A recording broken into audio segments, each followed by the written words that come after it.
Hello everyone and welcome back to more of the Fruit of Grisaia. We're here, running away from it all. We're going to try to eke out an existence for as long as we possibly can. After leaving JB behind and going up to the station platform, I find Makina seated on a bench munching away on a cheap meat dumpling lunch. That looks tasty.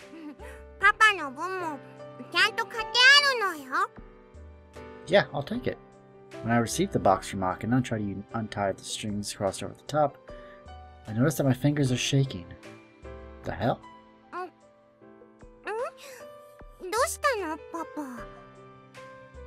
No, it's nothing.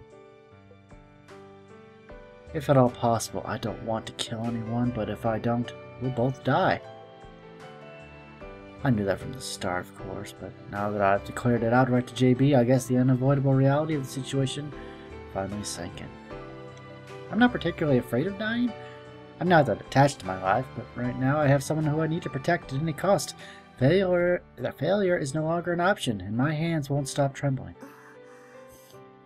You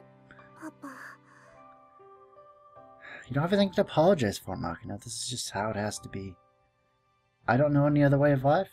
You know, if anything, I'm grateful to you. You and I might have met each other just in the nick of time.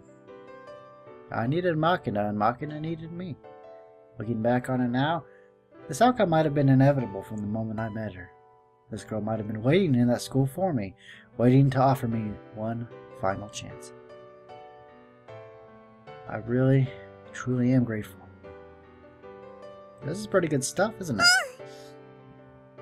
Look at that happy face. If only for a moment she hasn't a care in the world.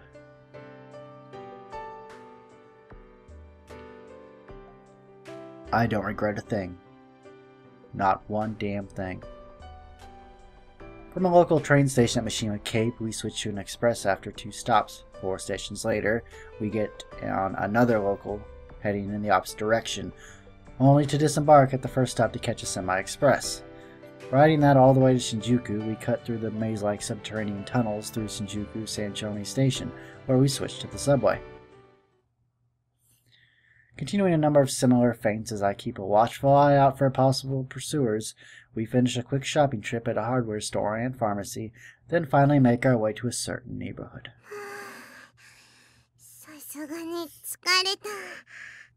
Yeah, I guess you would be.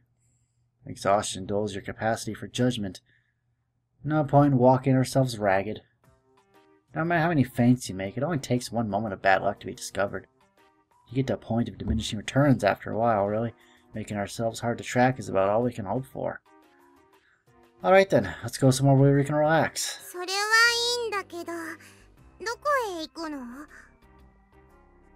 Discreet lodging facilities are surprisingly easy to find almost anywhere, especially in parts of town frequented by young people. You'll find plenty of fashion hotels where you can carry in a drunk woman with no questions asked. Of course, if you want some tidy-looking place right on the main street, you're going to be running up a decent bill fast. But unless you're bound and determined to stay in some amusement park room with a rotating bed, one of those old-fashioned couples hotels dating from the pre-war era is just fine. The walls tend to be thin, but that means you can't miss anyone breaking in. Also, they tend to be in a slightly shadier part of the neighborhood. And right now, a place next door to a local Yakuza office would be ideal.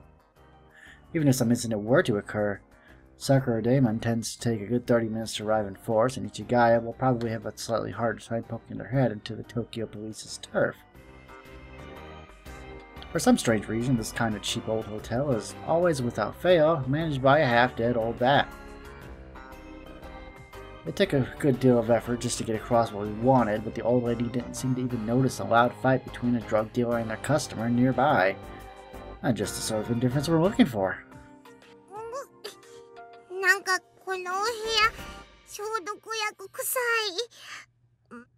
Who knows? Maybe the previous customer broke out the enema and had themselves a wild scat party or something. That's disgusting. Never mind that. Everyone gets high as a kite that flings shit at each other while screeching like gorillas in a zoo. I think I saw a video like that in a private collection we confiscated as evidence once. The lives they must lead. Different strokes for different folks. Perhaps such extreme methods are necessary countermeasures against the excessive stress rampant in our fast-paced modern society. Or something like that.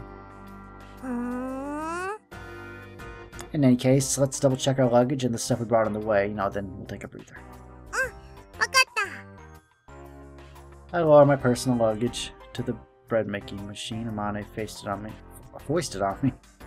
Onto the floor of our little room. Always nice to get a little weight off your shoulders. Guess we'll start by emptying out the backpack, then move on to reviewing the supplementary items we picked up on the way here. But before I can begin, a woman's ecstatic voice comes flooding into the room from the other side of the one paper-thin wall.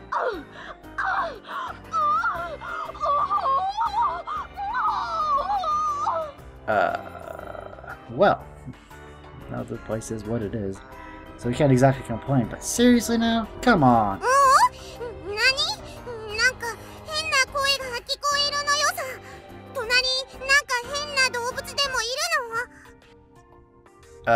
Sure, it's an animal, technically speaking.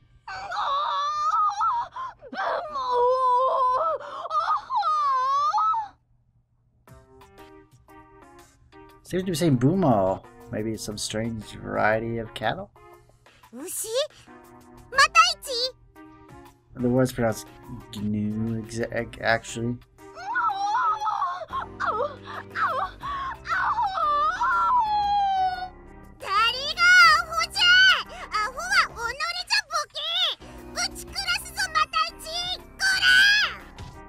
Whoa, hey, don't kick the walls, they're thin. It'd be ridiculously awkward if you tore a hole and we ended up face to face with those people.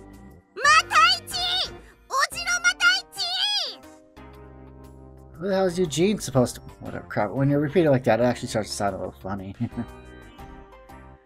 Oh, what a day. This exceptionally boisterous rat motel should make for a good temporary base of operations. For one thing, it's completely incompatible with the gloomy pathos that so often comes with being on the run. And although I'd been planning to set about establishing early warning measures against intruders, it doesn't seem like that's going to be strictly necessary. Once the bellowing water buffalo in the next room falls silent, the only sound we can hear is the television the half-deaf owners cranked up to maximum volume in our office. Even the usual noise of the city doesn't reach us here. And on top of which, this building seems to be standing since before the war, judging by its noticeable state of deterioration. The whole structure creaks and groans audibly just from the people walking down the avenue outside, so the building itself is basically in its own intruder alarm. We've got 3 entrances and exits, front, back, and emergency. But outside the back, there's a grizzled old Shiba dog tied up that growls and barks every time someone draws near, presumably the old lady's pet. Although it's definitely getting on in years, the animal seems to be a dedicated veteran with a long history of service guarding the back gate. Whether it's lovebirds sneaking around in hopes of a free stay, or suspicious characters from the Yakuza offices lingering about, the Shiba watching barks persistently at all who approach, as if trying to wear out its own throat. That voice possesses the dignity of a proud and trustworthy professional. As for the emergency exit, you have to scratch your head at this one. Even though it's supposed to be the resident's escape route in case of trouble, the thing doesn't open. Someone from the fire department does seem to have stopped by for a lecture, since there's a green light at the end of the hallway indicating the exit. But the door itself just won't budge. Completely befuddled, I circle around the outside of the building to take a look, only to discover the presumably abandoned bicycle rusted to a brilliant red wedged between the emergency exit and the building next door. Doesn't matter how hard you push from the inside, this thing just isn't going to open. And if you try to remove the obstacle from the outside, you'd make a hell of a lot of noise doing it. Not exactly an ideal situation from a safety code standpoint, but this would pose a minor but aggravating problem for any intruders. I decided to leave it as it is. Finally, there's the front entrance. The 5 square meter space you come into immediately on entering the building is the manager's office and reception area all in one. The extent of the security here is half-deaf old lady herself sitting behind her desk watching period dramas and decades-old suspense serials. Not much sign she's even trying to keep an eye on things. A few minutes into my observation, she abruptly pushes herself to her feet with a grunt of whoopsie-daisy, then opens the door of the manager's office and wanders out into the street. I spent 50 minutes wondering what's so important that the woman left her building completely unattended, at which point she returns with a box of cigarettes in her hand. Same, she'd hobble down to the local liquor store to get herself some smokes. I think it's safe to conclude her management of the premises is someone on the perfunctory side. Well, better than no one at all, I guess. Probably. But just to be on the safe side, I decided to install a single motion detected security light I purchased on the hardware store under the eaves at the front of the building. The old lady accepts this easily enough, apparently deeply impressed to learn that in our convenient modern world, a mere 3,200 yen can buy you a light that flips on automatically when people approach. After a thorough secondary check of the surrounding area, including potential nearby sniping spots, I returned to find Makina already quietly asleep on top of her futon. Not surprising that she'd be tired out after all that walking and switching trains we did today, but the girl didn't even bother to change first. She's curled up in her clothes. Aww. Hey, Makina. At least get undressed before you go to sleep.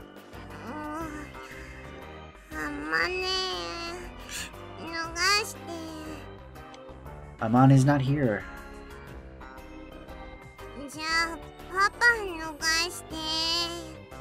What a pain in the ass. Well, maybe it's not that big a deal under the circumstances. If anything, it's safer than need to pour clothes on in the panic in the event of a raid. I guess we can go to bed like this for today. Come on, Makina, move over a little. I can't get in.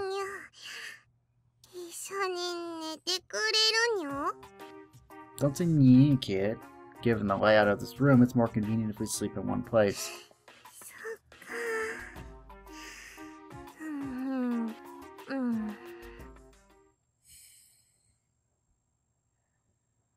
From now on, we'll be living every day listening as the enemy's footsteps approach from behind. With no guarantee we'll even be alive tomorrow. The easy, peaceful life we enjoyed only a few days ago is over now. Never to return. Why are they so determined to torment this girl? My head hurts. My damn head really hurts.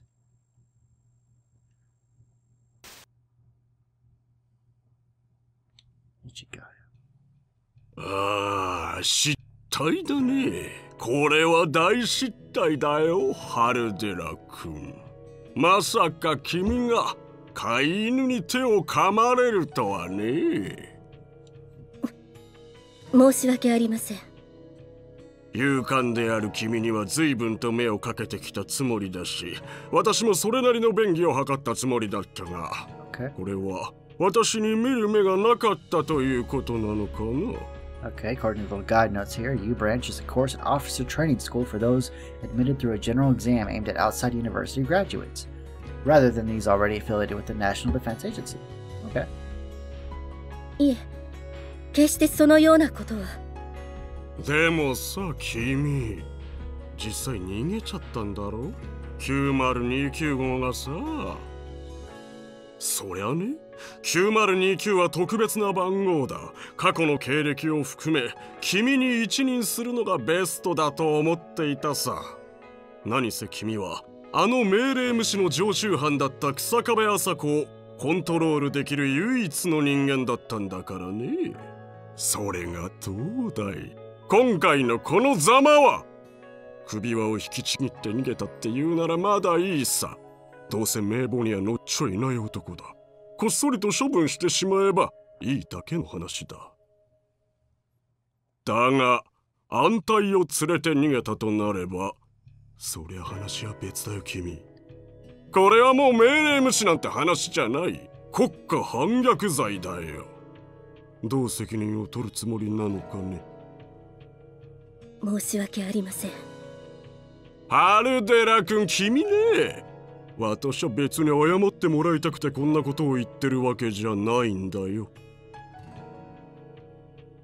You know, this VN, throughout Makina's little route here, I'm actually quite genuinely terrified of the outcome. What's going to happen? These guys, you know, they don't play around. They are not afraid to kill you on sight if need be.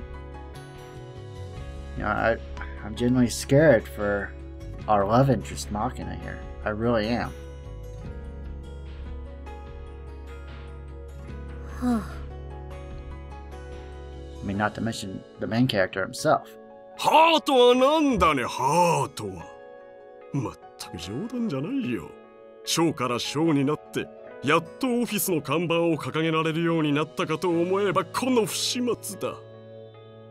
Ministry. In 2007, the Japanese Defense Agency became the cabinet-level Ministry of Defense, a change that increased its autonomy and power. 君ね、うちはただでさえ外資外資と煙たがられているってのに、これ以上私の立場を悪くしないでくれよ。休日に子供とも遊ばずに勉強して、私がどんな思いで赤絨毯の個室を手に入れたと思っているのかね。知らないわよ。何か言ったかね。いえ、空耳か被害妄想ではありませんか。とにかくだ。9029号の立ち寄り先の予想リストをすぐに用意してくれたまえ。ですから先ほど説明させていただいた通り、9029号が逃亡した場合、一度でも足を踏み入れた場所は避けるはずです。過去に9029号が住んでいた場所や任務で訪れた場所を除外したリストは提出済みです。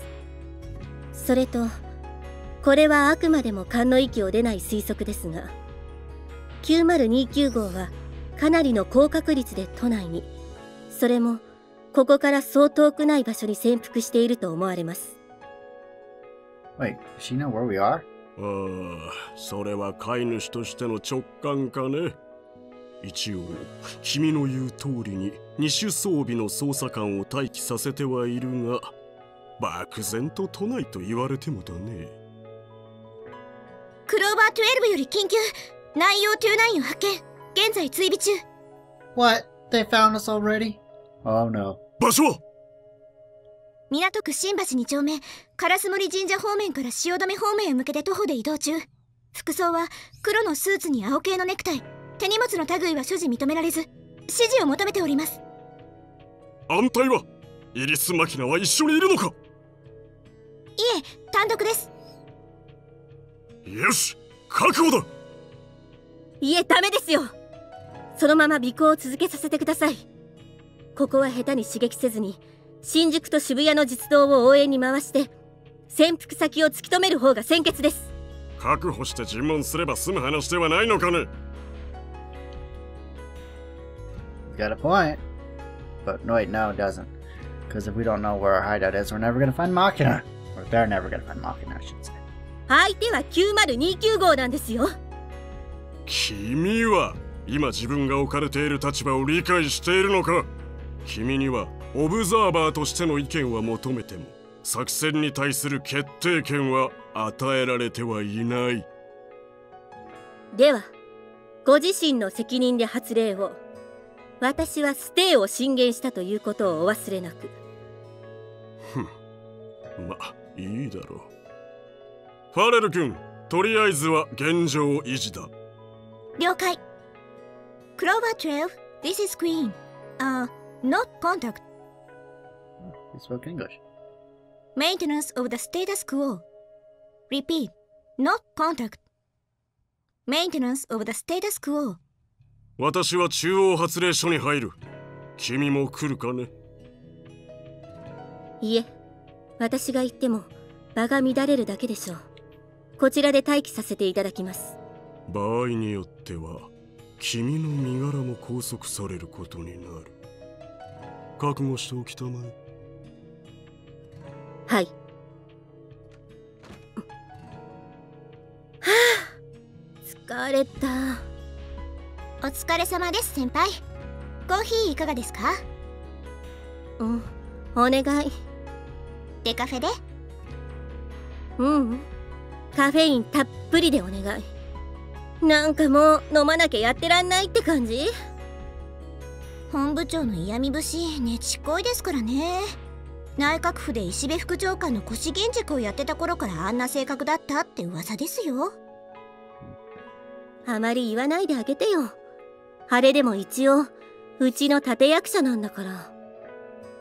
あれ？どうしたの？嘘、なんで？報告しなさい。何があったの？クローバー12、シグナルロスト。一体何が？地下に降りたわけではなくて？違います。場所は東口中央広場で。はっ、今度は何？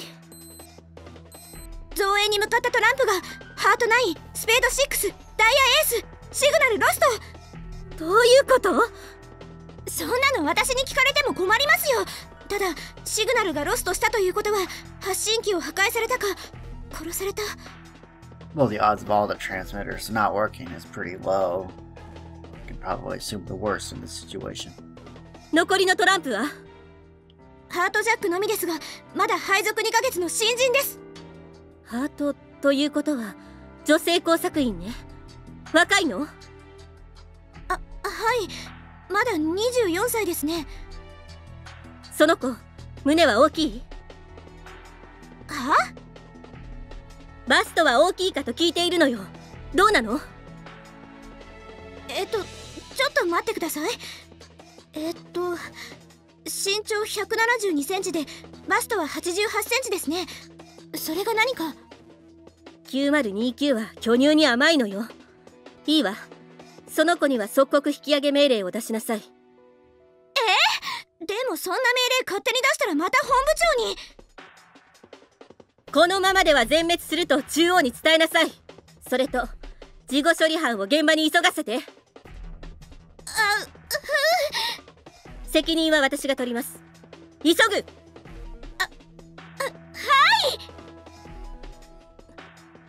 い。ユージ。What on earth are you thinking?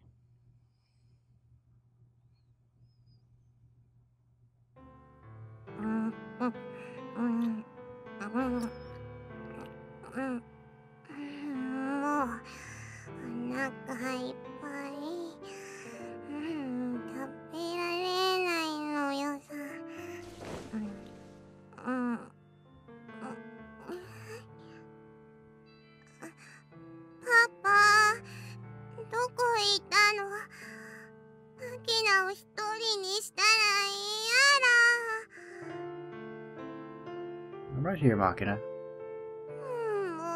う心配するじゃんかさ。勝手にどっか行ったらダメなのよ。どこ？ Just cleaning up the neighborhood a little. 掃除？ Noticed a few rats sulking around. So one of them got away, but I took care of the rest. You don't have anything to worry about. そっか。 Look, it's still 3:30 in the morning. You can sleep a little longer. わかった。 That's right. Nothing to worry about. Just leave everything to me. Just leave everything to me. For the time being, I've chased off the suits. The next ones they send will probably be Special Forces or SAT. I guess. Well, whatever. Hardly matters. Whoever comes, I'll just take them out one by one. Oh, shit, my head's killing me. God damn it! Ah. もうどうしてこういうことになるのかね、ハルテラ君。現状維持命令を解除するからですよ。相手は9029号だと言ったはずです。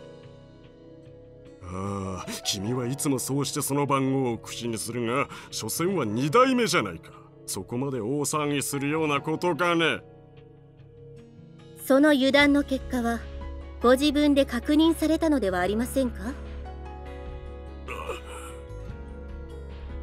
襲撃された工作員に死人は出ましたか？いや、重傷者は出たが4人とも命に別状はない。ということはまだ封印は解けていないということですね。 Let's seal. 封印？ Apparently he's just as confused as we are. Maybe we'll finally get some information. Figure out what's actually going on. 9029号風見雄二には草壁麻子だけが解くことのできた封印がかかっています。 What the hell does that mean? 元来風見雄二という男は臆病で気が小さく殺人を好むような人間ではありませんし、幼少期の体験がもとで殺人に対する強い精神的外傷を持っていて、殺人という行為に自我を保てないほどの極度の恐怖感情を持っています。それは資料で読ませてもらったが、殺人が好きな子供などそうはいまい。それで普通なのではないかね。I would think murder on any level would probably shatter anyone's psyche. I mean, right? I mean, unless you're already like psychopathic or something, but... 資料はちゃんと目を通していただけたのです No, か？ I didn't read the goddamn documents, alright? 効果表には目を通した。We glanced it. そんな成績表だけで理解できるほど単純ではありません。Just give me the cliff notes, alright? That's what I pay you for. 十分だよ。風見雄二は12歳の時、実の父親を殺している。それが原因でトラウマを抱えているという話だろう。Wait, did we know that? This was never explained, was it? I didn't know it kills on father. Holy shit. 本人がそう信じているだけで、 Oh. 実際に殺したわけではありません。 Well, shit. Here, I thought we were done with... Never mind. だが結果的には父親は死んでいる。同じことだ。How did he die? つまり何が言いたいのかね、君は。簡潔に説明してくれたまえよ。私も忙しい身でね。父親の殺害、そして母親の自殺。この2つの死を風見雄二は自分のせいだと信じています。そして幼かった彼はその呵責に耐えることができなかった。そしてその呵責を取り除くために日下部麻子は彼に暗示をかけたのです。 Suggestion. 弱い者を守るために戦ったのだから何も間違っていない。お前は正しいことをしたのだと。 Well, I mean, that's not really a bad thing, is it? I mean, that's not a bad thing to live by, assuming the weak aren't, like, naturally evil. その結果、風見雄二は殺人を事故で正当化できるようになったというわけか。いいえ、違います。彼は幼い頃に両親を殺害したのも、これまでの任務で暗殺してきたテロリストも、全部自分の右腕に取り付いた悪魔が勝手にやったことだと信じるようになったのです。 What? わからんな。なぜそんなことに。 Wait, I think I do vaguely remember something about this. 子供ながらに最も安直な回答である俺のせいじゃないという答えに逃げ込んだ結果でしょう。なるほど。そういうことなら理解できないでもないか。でしょうね。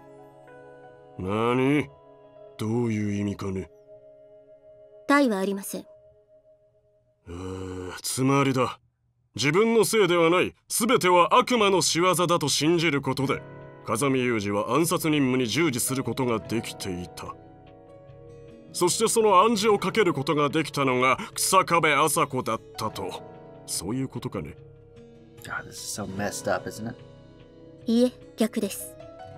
悪魔のせいにすることで片っ端から人を殺してしまう風見雄二を暗示で押さえつけていたのが日下部麻子です。まったく複雑だな。つまり風見雄二に殺人許可を出していた日下部麻子はもういないのだから安全なのではないのかね。事実、未だ死人は出ていない。そうではありません。違います。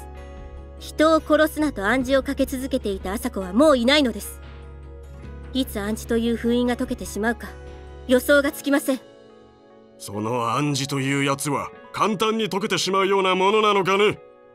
わかりません。ただ一つ言えることは、この暗示は麻子の言葉をキーワードとした風見雄二自身の自己暗示と思われます。もし風見雄二にとって日下部麻子と同等、もしくはそれを超える存在を意識したとき、同時に自己暗示も解けてしまう可能性が高いと思われます。自己暗示が解けた場合、風見雄二はどうなる？